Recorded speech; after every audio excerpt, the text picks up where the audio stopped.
Hi, Assalamualaikum and hi everyone. My name is Siti Aisyah binti Muhammad. You can call me Aisyah. And I'm from Terengganu. Saya daripada Terengganu dan saya daripada Nur Arfa Holdings. Dan kenal di mana macam mana saya boleh berada kat sini adalah Allah pilih saya melalui saya punya cik puan bos saya, Puan Ismanisa. Dia pilih saya untuk sertai bersama dengan dia untuk join Miracle Woman Batch 4 untuk semalam dan juga hari ni lah, hari Jumaat dan juga hari Sabtu 23-24 hari bulan ni. So apa yang saya dapat, so my sharing is this program I rasa relief, which is apa yang saya pendam selama 2 tahun.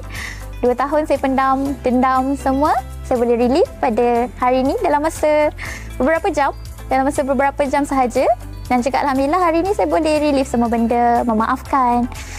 The main point is ourselves, diri kita sendiri. Apa yang kita rasa dalam hati, dalam jiwa, kenapa kita pendam, padahal kita boleh je melepaskan benda tu. And as a woman, kita kena ikut fitrah kita. Kalau kita lemah, kita bangkit balik. Kalau kita lemah, kita perlukan nasihat daripada orang lain juga. Jangan rasa macam, oh kita kuat, kita tak perlukan orang lain. No. We still need someone and we still need our God. Kita perlukan juga Tuhan kita lah. Jadi this program memang sangat-sangat membantu untuk every woman. I believe semua perempuan memerlukan program macam ni sebab ramai perempuan yang kat luar sana yang tak mampu nak luahkan semua benda, yang tak mampu nak hadap semua benda. They need this kind of program. So I'm wishing the best for Team Miracle Woman.